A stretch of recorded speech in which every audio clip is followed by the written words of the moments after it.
How's it going, Manny? What's up, Ruben? Long time no see. I know it's been a while. It's been a while. I'm happy that you um, you know answered my request to be on the podcast, and now I can learn more about what you've been doing because you've been killing it in the LinkedIn game. I try. Yeah. And for folks, that don't know, I'd love to just a quick synopsis of what you do and what you've been up to on LinkedIn and what you've created there, and then we'll just flow from there. So please tell the people about what you do and who you are. Yeah. So, man, to break it down, you mentioned LinkedIn, so I guess I can start there. I create content on LinkedIn as myself, as well as kind of like I guess my alias, career doctor, which is also happens to be the name of my company. And so when I'm creating content on LinkedIn, I, for the most part, share my personal experiences with things like imposter syndrome, breaking into big tech. Currently now at Intuit as a university tech recruiter.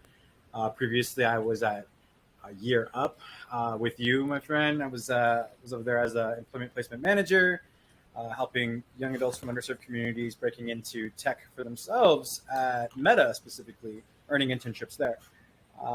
I've worked at coding boot camps previously, helping people pivot into software engineering careers, very much similar to what I was doing at Year Up, but just for software engineers.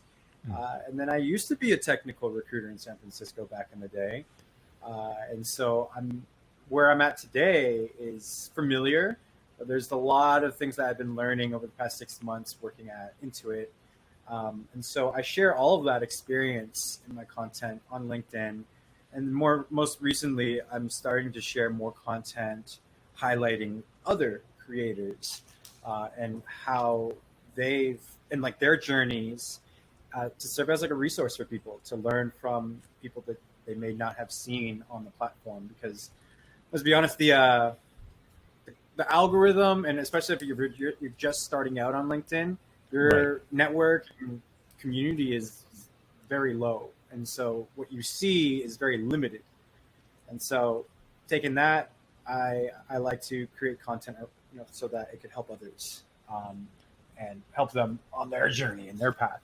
So that's a little bit about what I'm up to and where I've been, where I am today. Awesome. And I'm curious to hear about the career doctor and what inspires you to create it. That's a great question. So everything that I've done and everything that I do is a product of my experiences in my past. So when I was mentioning, that I've worked at Year Up, I've worked with coding boot camps, and I've worked as a tech recruiter. I actually use all of that and focus it in my initiatives in Career Doctor. And so on top of that, I would say that a lot of it also stems from being a first generation college graduate. So it's something that I don't always get into when asked these types of questions, but because it's so long ago, right? I graduated 2013 or 14 from college, from San Francisco State, but it was quite the journey, and it was very challenging for me. I was in college for like 7 years. Wow. 7 years, like trying to figure things out on my own. I didn't have the guidance of my parents. I was pretty much just floating around on my own trying to figure shit out. How many times did you change your major? I didn't really change my major. Oh. I because I never declared until later on. Gotcha. I was trying to figure out what I wanted to do. And so initially when I was attending UC Santa Cruz, I was undeclared, and I was trying to figure out, if I really liked like software engineering. I wanted to get into game design. So I was taking classes, I was really into it, but I lacked the discipline at that early age, to really sink my teeth in and, be consistent with the work that was needed. Right. And so I ended up failing. Out of UC Santa Cruz, and then I floated. I had stayed in the dorms, but when I went back to Santa Cruz, I didn't have a place to stay. So essentially I was homeless. trying to figure things out. And luckily, I had created some friendships, and I was able to like get some roofs over my head. I couch surfed. I slept on people's couches and sometimes on You actually floors. used the website?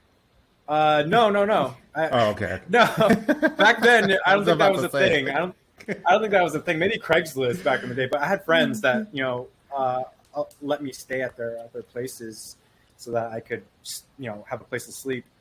And so, my parents at the time, my dad was like Sacramento, my mom was in Washington, and it really wasn't an option for me, to go back. And I was pretty determined to get back in. So during that time, I was figuring a lot of shit out for myself, and it was a struggle. I made a lot of bad choices, I made a lot of mistakes, and I turned all of that into like learning moments, and I pull from that and talk about it today so that I can help others kind of avoid those mistakes.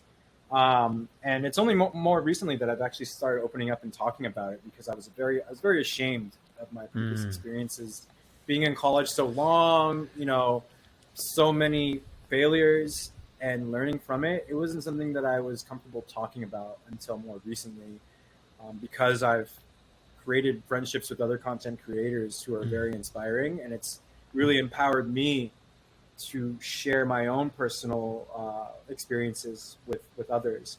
And so a lot of that is why I do what I do, a career doctor, and sharing resources to help people early in their careers, especially students and people with non-traditional backgrounds and first-gen students, break into tech. So all of it is stemmed from my personal experiences. I mean, that's usually the case when it comes to like when you create something, right? It comes from some pain you had to go through. I always hear like the wounded warrior is usually the one that creates, a new army to understand what's going on for the future, right? Because I'm sure, and correct me if I'm wrong, that a lot of students actually go through this. I mean, I remember being at Year Up and hearing a lot of students, that's why I asked about the major, because they would switch their majors 2 or 3 times. When I was back in New York City, they've been in school for 4 years and they just have all these credits, but they're like switched their major 3 times, so they haven't received their degree. Like, is this common in a lot of the work that you see or do? So, it was right at the beginning of the pandemic, I believe. I was actually working with a student who was majoring in information systems, which was my major. At the time, I was actually going back to my alma mater and going back to some classes and doing some guest speaking. I had connected with a student who was in the major, and by the time he had gone through like one of my programs for Career Doctor, he had realized that he was in the wrong major. So he ended up switching to, I think it was finance. It was so he could be like a financial analyst instead of like a regular data analyst. And so a lot of the times, it is quite common for students to change their majors, especially like later on. I know personally, I realized I didn't want to do information systems. That was my major at San Francisco State. When I was a senior, I realized, man, I really can't see myself doing this. It's not fun, and I want to love what I do. And so I think it's quite common. And whether students have the ability to change or not, it's something that is definitely thought about. And there's data out there that speaks to students finishing up from college but not getting a job related to their major. It's actually pretty common. I majored in information systems. I didn't do anything related to that. I mean, I use aspects of what I learned in my day-to-day now, but it wasn't something that I pursued as a career. And it's funny because I went to school for information systems as well, and I didn't finish. So is this something about information? It's got to be the major. It's not us. It's definitely not us. It's definitely not. And what made me leave was because I was going through a certain curriculum, and I was still doing programming languages like COBOL. And I remember hearing, and the school decided to change the major because they was like, oh, COBOL is going out of style. Now there's all these new ones like Python and all these new coding languages that were coming out at the time. And I was like, well, what's the point? And they were like, oh, yeah, if you switch to the new curriculum, you're pretty much going to have to do an extra year or two because the credits are not going to go over. And you know, like that's expensive, man. And you see what's going on in the world right now with the money, right? So like, how do students, you know, make the right decision when it comes to going to school and making sure that they're utilizing it correctly so they're not in $100,000 in debt? How? Like, You know, that is the $1 million question, right? And you know, for the record, from based on what you just told me, like it's not your fault. You know, that's the freaking that's the university or the college. The college, that's on them right. for, you know, kind of like almost displacing their students who had spent X amount of years, you know, learning certain languages for their major, and then switching it out, and then, you know, potentially having to do, you know, a couple more years more because of that. And that's money that a lot of students don't have. I mean, students aren't making $100K a year, you know, right. While in college. Right. I mean, maybe some, but like I feel like the majority, that's not the case. And so you're like, how can they, you know, make sure that they're getting the education that they need, that takes them to an outcome that they want, right? And to avoid that, I really, really, really, really am passionate and advocate for having mentors. And I'm sure and I know you are as well, my friend. I know that you have mentors as well. And during school, I think that it is something that is needed. It's like essential. So like, and a good example of that, and this is where companies get it right. When I first joined Intuit, when I onboarded, I had like an onboarding buddy to talk to kind of guide me, to answer questions, you know, had weekly meetings to make sure that I was on track. I mean, what are schools doing, you know, for freshmen and sophomore to make sure that they're setting them up for success, you know, for that leads to an outcome that they want. So following up with that, at San Francisco State, I'm on the board of a mentorship program that was erected about a year ago. Oh, that's awesome. And I heard about it. Yeah, I heard about it through networking, and you know, I wanted to be a part of it because it was something that wasn't offered when I was, you know, a student there. I was like, oh wow, like I would have loved to have someone to guide me, to talk to, someone that I felt comfortable with, because I didn't have that as a first gen student. You know, I didn't have parents who could relate, or, you know, it's something I truly believe is essential. I mean, if companies are doing it, you know, I feel like students and institutions should have these programs set up. Now, obviously, there's student organizations on campus that you can be a part of that do offer, you know, career development, like, you know, webinars and stuff, and support community, all that. But, you know, especially for first generation students, like a lot of times, like, we got time for that. You know, we're working part time. You know, sometimes two jobs. Like we can't. Sometimes two jobs, and we can't give that up to do internships or do extracurricular activities. And so, like, why is this stuff like not built into curriculum?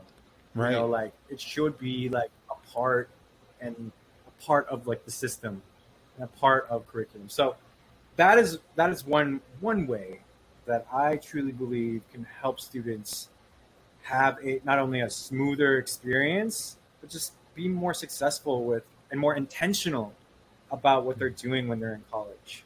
That's what I mean. I'm not blaming, you know, the university I went to for not having that resource. Right. But I think that if I had access to more of these resources, or I knew about something, then I feel like those seven years that I mentioned earlier would have been cut down to a lot less, you know, and I would have had more guidance and don't do this, do that kind of thing. Someone to tell me, you know?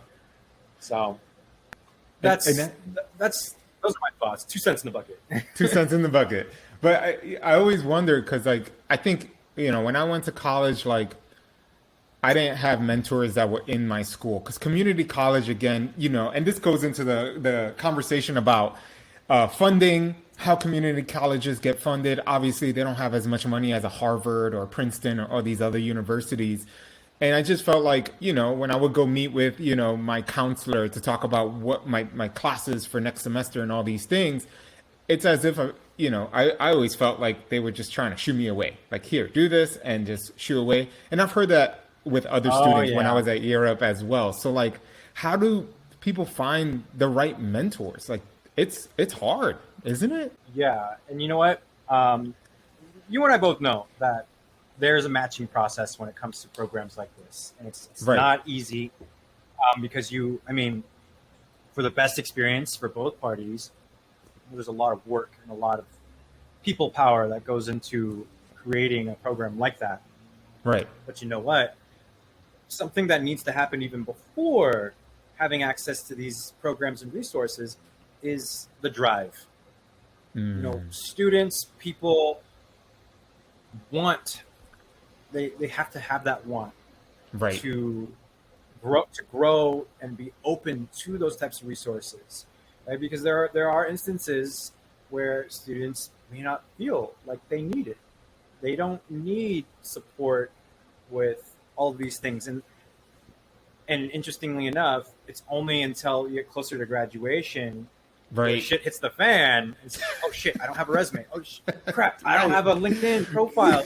What am I doing? I'm about to graduate. I'm going into finals and midterms, all these things.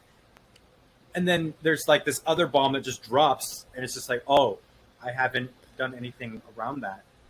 But sometimes I think that, like, if the program is there and offered, then students can kind of decide if it's the right fit for them or not.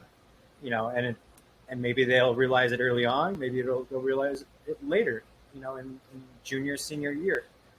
But either way, I feel like it should be an option, and it should be available. Right. And with the rise of a lot of programs like Europe, and for those who don't know, Europe is I mean, you mentioned it, right? Like what we did was like take students from these backgrounds, train them for 6 months in career development, put them in a 6-month internship, and then help them get a job and break into whether that was tech, finance, depending on what state it was out of. It was a variety of sectors, for those who don't know. But like, there's more of these programs coming out.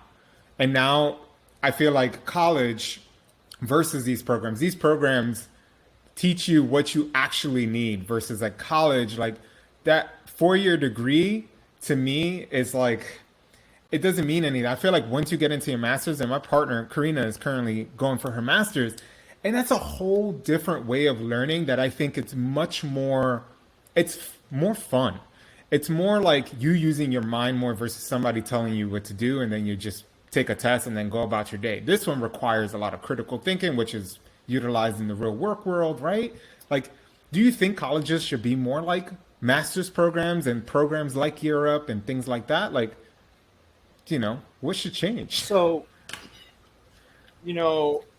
one thing's for sure, that things have been evolving over time with universities, and where, for example, with different courses that you can take, Right. a lot of professors, have partnered with companies, to come in, speak to their students, and also start tailoring some of their curriculum to like the jobs that are available out there. So, like, Right. for example, like I remember like doing a project in information systems for SAP, and like, Oh, aiming to get SAP certified so that I can get a job at a company like that. So like there's progress being made, but I think ultimately the way that things are moving, universities, colleges need to be more like these types of programs. I mean, there's a reason why boot camps, like coding boot camps, right. were established, and programs like Europe were created because there's a need. There is a need for more, what do you call it? Applicable experience. Right. And the way that I like to think about it is like university. You attend a university, you're like a scholar, You're researching, especially you go to like a university versus like a college. Right. You go to like a university, you're very much reading a lot and learning like theory, and then a lot of times it's up to you on how to figure out how to apply that to the real world, which oftentimes, at least from when I was in university, they kind of missed that point. They missed the mark on being able to apply what you're learning to the jobs that are out there. And that's where these programs come in, right? They kind of bridge that gap in between the career community and education. So, sorry, I'm not sure if that answered your question, but I'm just kind of talking about this.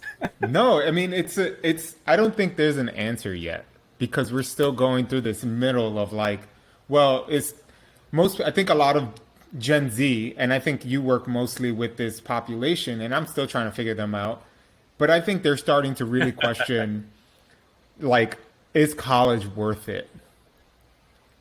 Like, I think that's the question that they're asking right now for the most part. So, to your point about that, I don't have a sample size, right, like data to like necessarily back that up right now. But what I can tell you is that I was on TikTok. Was it yesterday? And like I follow a lot of creators because that's my job, like to light up other creators as resources for others. And I was listening to this creator interview someone on the street about their job, and the question came up: Is college necessary? And they said no. Like wow. you can get a good paying job without spending all of that money, and without going through like those 4 years of grueling work, and totally make a decent living and be happy.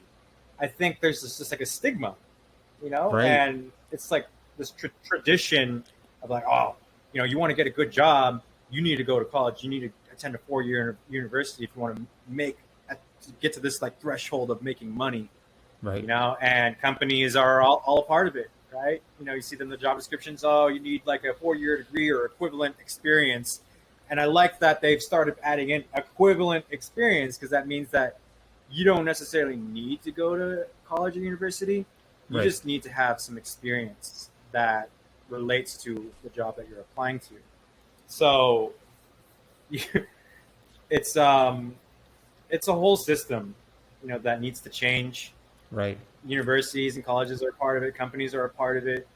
It really would take a lot for change to happen quickly, and that's why we're seeing it happen so slowly. Right. And then I think it'll start. Oh, go ahead. No, I was going to say, I was going to move to a different subject, so please finish your thought. Yeah. No. I think I'm done. I'm done with that topic. Okay. Because I was going to switch on to like the current job market, obviously with the events of the pandemic, with the events of currently with the economy. I mean, I'm on LinkedIn every day, just part of my job. I'm sure you are as well. And you're seeing all these like companies letting go of hundreds, if not thousands of people. And I've been thinking like it's a great time to be coming out of school, or at least entering the job market. But on the other hand, I'm seeing the jobs that I'm seeing, because I look through everything, they're not necessarily entry level. And that's a problem, because there's so many people looking for work, but the amount of entry level jobs into the tech sector, or at least if you want to get paid over 80 grand, those are much more difficult to find. So I'm noticing that a lot of these people are just settling for, just a regular job, getting 50 to 60K a year, at least here in America. But like, what's your take on the current job market based on what you're seeing and meeting with other creators and a lot of the work that you do? Oh man, so much to unpack around that question. So you're talking about like job availability for entry level, recent college graduates, and we're getting into the busy season with university recruiting. September, October are typically like the most busy, right? For recruiting, not only mostly for interns, and so I guess the jobs that are available right now, because you were saying there's a lot of tech layoffs. Yeah. And even though that their companies are, slimming down, I suppose, which is scary for people who work in tech. And you see it all over LinkedIn. People, hey, I lost my job, Yep. and getting a lot of hits for support. Um, it's not necessarily a good thing for students. Um, you're right. Mm. A lot of the jobs that are open or will be opening are not necessarily focused on early career. Right. As a recruiter, a lot of the times when you're creating a team, you start with more senior individuals Right. so that you have more experience and you can train, entry level people to come on board. And that's like one way to put a team together. And so it's so competitive. It's Yes. like ultra competitive. There's not enough jobs to go around and internships to go around for recent graduates and interns. It's quite competitive, especially everyone wants to work at like the Googles, and there's limited space. And Meta and Apple, all these cool companies, that are kind of like eye candy, Right. right? So there's definitely not enough to go around, and it's quite competitive. And so for recent college graduates as well, it's pretty much like the same boat. It's it's a competitive process, and so which is makes me think about why isn't there anything in place Mm. for especially recent graduates and interns? Like it's just part of like society where when you get out of college and let's say you're a great student, but maybe there's someone who got the job that you wanted. Where do you go? Do you have to like default to like a part-time job that you were doing Right. before and kind of just wait until you can get the right interview? I mean, that's one way to do it, but like it would be a lot better if there was like some program, just there to continue working with you and helping you grow so that you can, get experience. A big thing that people talk about with early careers is like, well, I don't have the experience to get this job because it says Right. 2+ years of experience, but I need that job to get the experience. This is like, That's a how meme. do I get a job? Yeah, it is a meme, and I've posted that meme before, and that's where I feel like there should be more programs like Year Up, where Hmm. you get more experience and real world experience working with companies or what do you call them? Not internships. At Meta, we called it externships, right? Right. Or like co-ops or apprenticeships. More of that, for sure. So that there's never an instance where it's just like, oh, I just got graduated, but I can't apply to this job, or I don't feel confident in applying to this job because it says I need 2+ years of experience. I don't Right. have any internships under my belt, so I'm not going to apply. So there, I feel like there should be things like that more available Right. for young adults and young professionals. Yeah, I 100% agree with that. And I think, going into that when you're coming in as a new, you know, bright green, like you're super green. That's what the word we use in the recruiting world, like super green, meaning like you're so new to everything. What do you think are, you don't have those technical experiences or like real world experiences, but what is something that a student can bring to the table and say, like, but I have these? And obviously, those are more like those soft human skills that you need to go Yep. into a new company and work for one of these big organizations or even get an internship. What do you think is those like top 3 skills that you can come in with? Excellent. Really good question. And I really wanted to speak on this area too, because I mean, everything all these questions, I feel like there's so much to talk about. Oh, yeah. Um, so again, as a student, early career development is essential. Knowing how to put together your resume, knowing how to articulate and communicate your past experiences is so valuable.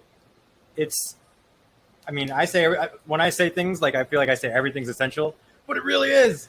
Even like every boot camp you go to, every program like Year Up you go to, There's an element that works on career development, interpersonal relations. Boot camps Right. call it career services. They have a career services person who teaches these things. And those are the positions I've held. And so without that, you can have all the experience in the world. If you don't know how to talk about it, it's going to be incredibly difficult for you to land a job. So the first step is getting that under your belt and knowing and accepting that part of the process for getting a job and talking about your skills and experience is practicing doing it, and that's where kind of shit hits the fan for students. It's like, oh my God, I've never interviewed before. So once you get that down, then for students to be able to like be a better fit for companies and what they're asking for is highlighting your projects.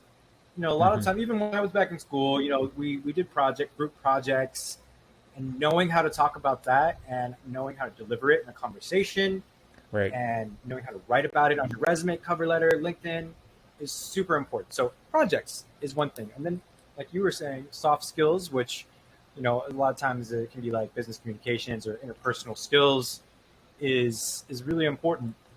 So, your communication is super important. Like you can do a quick Google search right now and look up soft skills needed for, a career. Communications is going to be on there for sure. It's just, everyone knows that. And the way that you can think about it and really come up with like what those skills, it's, I feel like boomers, I don't know if that's offensive, but like our parents know all about those soft skills, because when they put it on their resumes, it says like objective, and like their skills are all like soft skills. It's like leadership, it's communication, team player, and then they talk about it like in their interviews. Oh yeah, I'm a team player, and I'm great at communicating, and I'm very punctual. These are so general, Very general, yes. But for the right job, if the job is like getting on the phones and you're in sales, then communication is definitely something that you probably want to list as a soft skill on your resume, and you want to talk about it when answering interview questions, and it really should shine through with your experiences that you share. So, ways to stand out for jobs is highlighting those things. Hey, you can even volunteer to get more experience with like nonprofits, if you've got the time. All right, if you got the time, then find some volunteer opportunities to get more experience on your resume, and create a section called leadership and volunteerism. Right, that way, if you're a student, you're in student organizations, or you actually are volunteering outside, you can put that there. Right. So it shows you're doing more than just your 9-to-5s or internships. So anywho, hopefully that answers your question on that. Yeah, and what I gathered is like a lot of those 3 top skills, and I'm just gonna like consolidate. It's like the communications. There's a little bit of emotional intelligence required as well as I think you also mentioned like presentation skills, which is a mix of those two. It's like communicating effectively, also kind of reading the room, right? And something I think we learned greatly from being at Year Up was that we taught students all of this to prepare them, right? Do you feel like, and Europe is a great place, but obviously it does have its own, qualms, and obviously I always thought like it was too short of a time for most people, like just to throw them into an internship, and then we've experienced people like flunk out or not complete it. Do you feel like 6 months is enough time to train someone to be like, you are going to be ready for the real world? No. It isn't enough time. And you know what? Like when you compare it to like internships for university students, they have 3 months. So, wow. Which is crazy to think about, right? So you get like 3 months of working at like a corporate company or wherever, like regular internship for a university student, 3 months. Year Up's program offered 6 months. So double the amount of time to work on a team and get some experience. So I feel like that's even better. Now, but is it enough time to prepare you for the real world? Yes and no. Some not everybody develops at the same speed. Some people can be successful with a limited amount of time, and you see them with those who are actually converted at places like Meta through the Europe program, where they get it, they hit the ground running, and they do a really great job. And there are others who may have a more challenging time for various reasons. Some of them out of their control, some of them within, um, that just need more time. And so, is 6 months enough? Yeah, it can be. I think with the right structure, the right support, I think anyone could do a great job. And some others might take a little bit longer. How much longer? I mean, it's really up to the person. Right. I've seen boot camps out there that are like a year long. But it's hard to say if what is too long and what is like the minimum amount of time that someone would need. It's really based on the person. Right. And that kind of brings me to my next question about imposter syndrome. Because I feel like more people experience this more than I thought. Like at Europe, our young folks, 17 to 24, I think they changed the age group now, but back then it was 17 to 24, really, really had a tough time with this. And I've experienced it when I left Europe to work at a new organization. I'm in my 30s and I'm like, Jesus, I'm going through imposter syndrome again. Like, why? And I would say, like, you going into it probably experience the same. But like, I want to talk about imposter syndrome and how it continues to come up, whether you're an entrepreneur or you're in the work world. Like, how do you see it when you are talking to these folks? Or, you may get this question a lot when you do your events. Like, what is your thoughts on imposter syndrome and how to navigate that? I experience imposter syndrome as well, and Mm-hmm. I am open about it and talking about it with content that I create. Yeah. Now, when thinking about like why does like imposter syndrome happen, how does it happen? For me personally, a lot of times it can be because of comparison, comparing yourselves to how others Yeah. are doing. And you know what they say, right? About comparisons, thief of joy, right? Oh, So yeah. when you find yourself comparing yourself to your peers, sometimes you can feel like you're not doing a good enough job. Right. Sometimes you can be made to feel like. So okay, recently I was in a meeting, and I felt like I was the person in the room who didn't know enough. I felt like I, was behind in what I maybe should know based on the level of my experience. Right. And granted, I started around 5 to 6 months ago. That feeling, it happens, and it can happen to anyone, right? And I think that when you compare yourselves to those around you, you can oftentimes feel that way. Also, in other channels, like being like a content creator, being an entrepreneur, it's hard not to compare yourself to your peers. Yeah. My good friend Stephanie Noesi. She is inspiring and amazing, and I talk to her very often. And I of course I find myself comparing myself to like my consistency and how well I'm doing to not only her but others around me. And so, it's hard not to, but at the same time, it's like a double-edged sword. Like because they're also there to push you, right? They you know what they say that there are, what is it, 3 people that you need in your life. I don't know if you remember hearing this at Year Up, but there's 3 people that you should have. Someone to compete with, who will kind of push you. You need someone like that in your life, Right. in your circle. And you need someone to mentor you, someone who's more like kind of like there to guide you, not necessarily compete with you, but to kind of show you the way. And then you need someone that you can help, right? Someone that you can support. Those 3 people in your career, in your life, I feel are essential. So, and that helps a lot with imposter syndrome, right? Having like these different categories, these different channels of people in your network really help with bouncing back when imposter syndrome occurs. I'd like to say it really takes a village. in a lot of different things, but definitely imposter syndrome. It takes a village, because when you don't have anyone to talk to about it, when you bottle it up, a lot of times you can crash, Right. and you can get depressed. It affects your performance and your work. And so being able to have mentors, being able to have coworkers that you feel comfortable, talking to and being authentic with them is so important.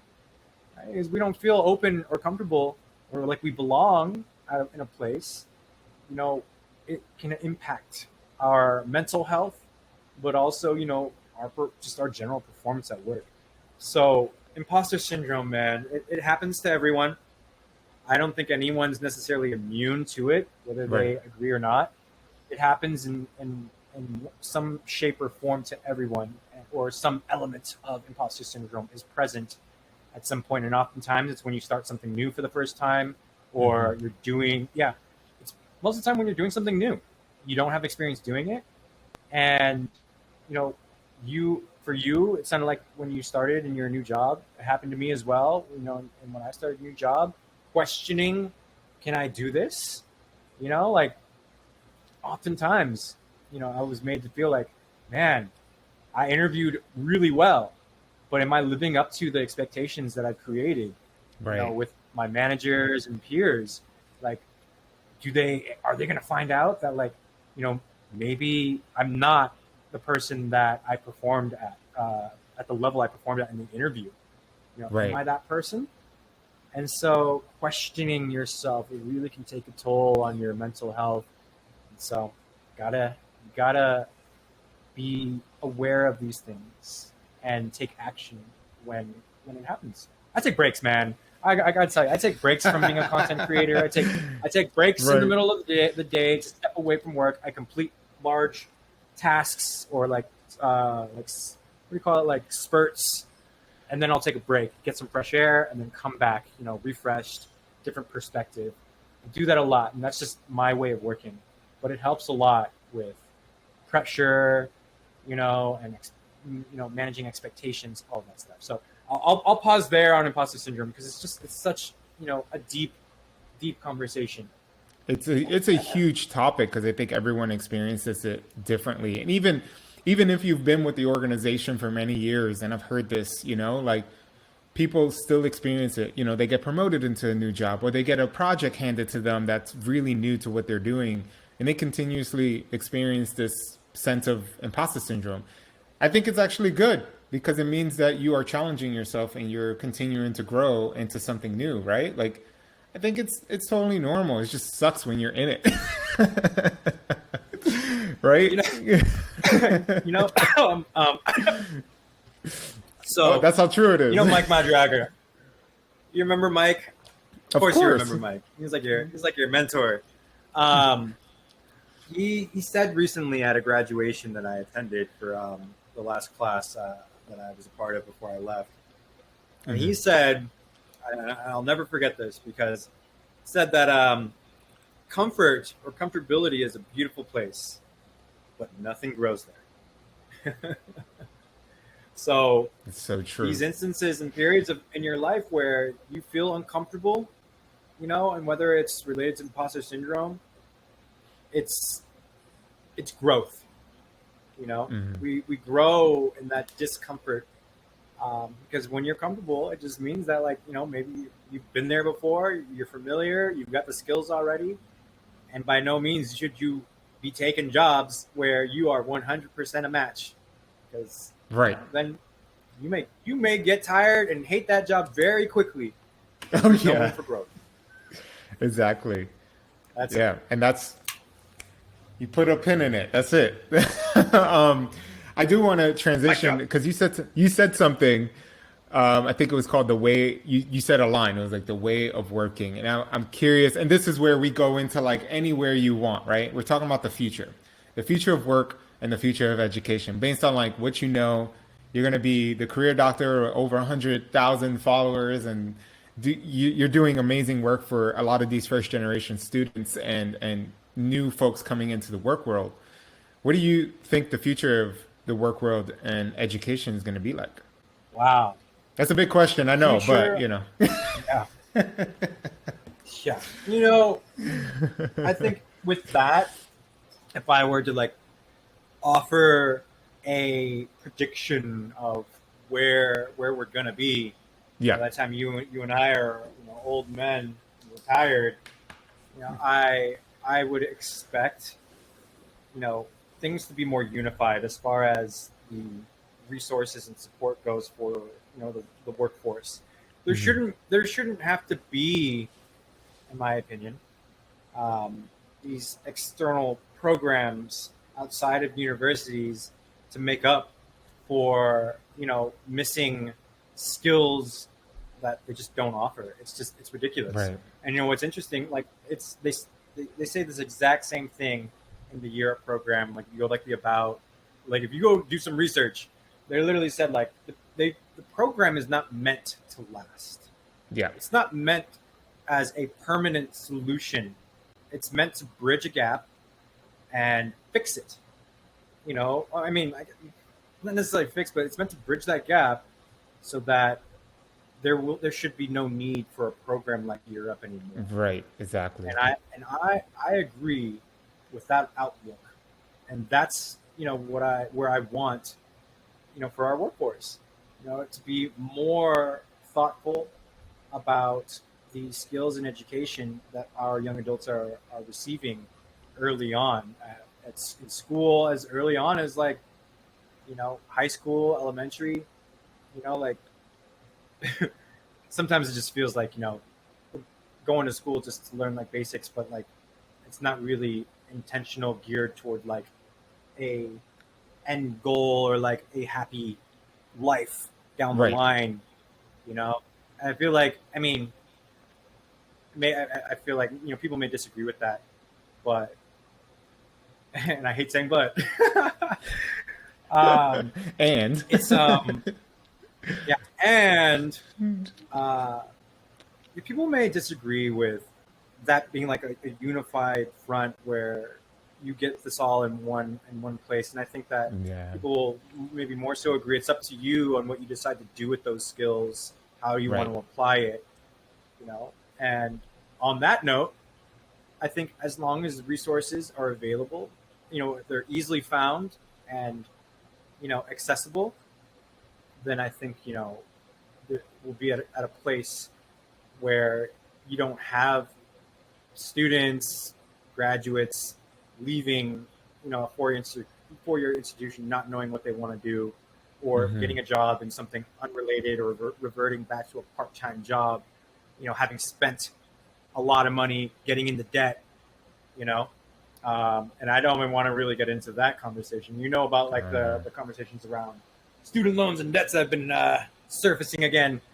But Yes. so that's my hope for the future, for like the workforce. That we won't need programs like that because the resources are just there and accessible to everyone.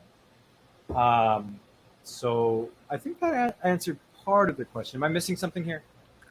No, it's just the future of work and education, bridging that gap, closing it. What Europe is really trying to do, and I love that. I remember hearing that when I first interviewed many moons ago, and the interviewer told me that they were like, the point is for Europe not to exist one day. And I remember really holding that in my mind and saying like, I've never heard of a place say like we don't want to exist one day. Like we're working to make sure we Yeah. don't exist, And I think that's a beautiful way of putting like when it comes to mission and purpose and like what's driving those kinds of organizations, because we talk about Europe because we've been there, but there's many across the board, all over the states. I think California, there's more that I've seen here than I did back in New York City. Like there's a lot of opportunity on where we can go when it comes to the future and workforce and what it's going to look like. I don't know if are you familiar with Naval Ravikant?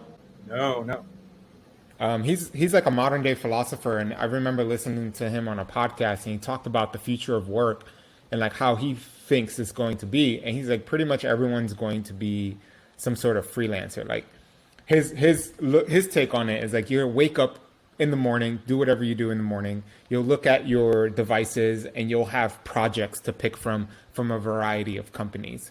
and then you would pick and choose what you want to work on for X amount of hours, and then you be paid based on that, kind of like a freelancer. But the government and state would be able to take care of like your health insurance and all these things, because I know it's so closely attached. And a lot of people may think like, oh, I don't want the government to be part of it, but if you want a simple and not have to worry about all these things and you put that there, he says that's pretty much what the future of work might look like, because a lot of jobs will be taken over by computers. So like an AI and things. So, like education and work may look so different because of the rise of technology. Do you agree with that, or do you have some qualms? I'm no philosopher. I will tell you that. I can see that happening. Like in the distant future, like that being a thing.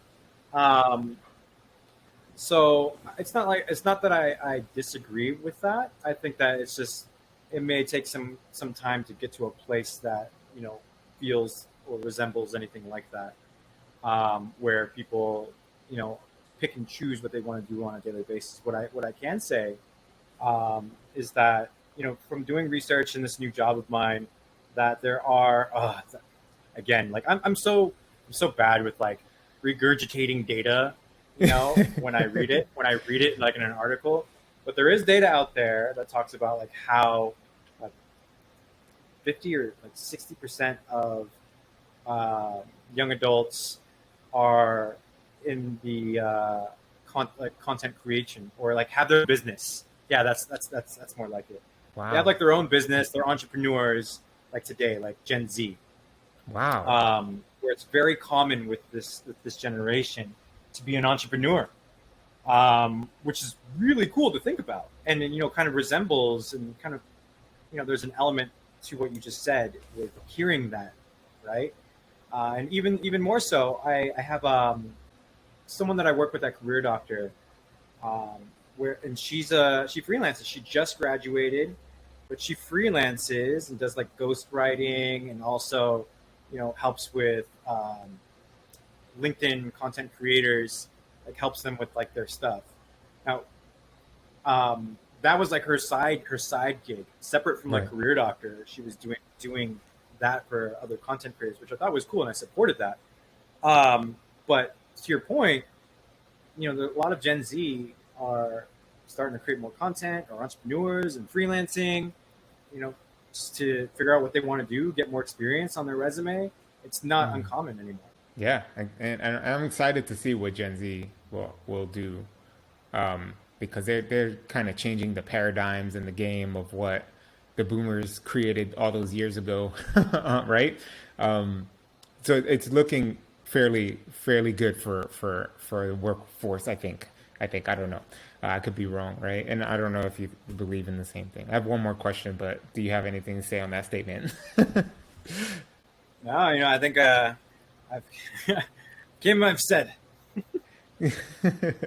So I asked this question to every guest I have on as the final question, but the podcast is called the Ponder Podcast, and I always like to ask, in regards to all that we spoke about today, what is something that you've pondered frequently over the last month or so that you might not have an answer to, but it's something you've been questioning and trying to figure out?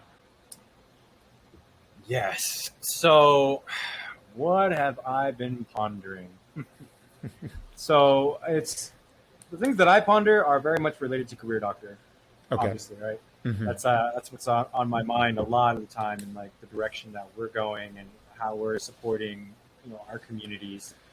And so the things that I ponder is, how can I and Career Doctor find ways to highlight creators across all platforms and organize it, curate it in a way that will help people reach their goals, right? And help them find their own version of success. I wonder, can that, not necessarily wonder, I know it can be done, but I think about it a lot. So I guess that's like my way of pondering and thinking about how I can collect all that data, make sense of it, and organize it in a way to help other people. Mm. That's what I want to do, and that's what I think about a lot. So the data's out there. Creators are flooding in, it would seem.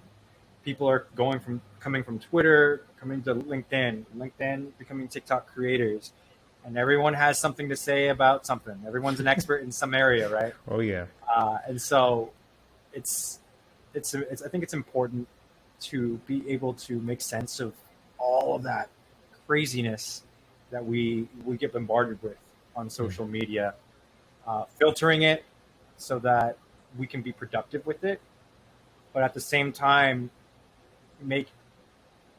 creating like a safe environment where you can consume information like in a healthy way, and also consume like credible information, right? Right. Because some people just talk. Some people just talk. They're not necessarily an expert in any one area, and oftentimes it's just sharing experience, And so whether it's credible or you're consuming at your own risk, I suppose, and that these are experiences. Someone talks like they're an expert at something, oftentimes it's just their own personal experiences and their own research. So it's important. I think it's important to kind of be able to distinguish when handling and dealing with information that's out there. So those are things that I ponder on a daily basis. Awesome. Well, that's wonderful, and obviously I follow you, so I'm going to be checking out folks who are listening. Obviously there's going to be links below with all your website, your LinkedIn. Are you on also Instagram, Twitter? Are you, as a career doctor, like, are you on other platforms, or those are like what you're focused on right now is LinkedIn and your website? Yeah. So definitely the website, www.career.doctor. LinkedIn, of course. We got our own business page there. Got my personal profile, Manny Duenas, the career doctor. And we can also be found on IG. Yes, career doctor. And we do have a TikTok account where we will very soon be creating more content on there. Okay. Those are and of course YouTube, which you can find by searching Career Doctor Media on there, and a lot of like our events that we host, those videos get uploaded there.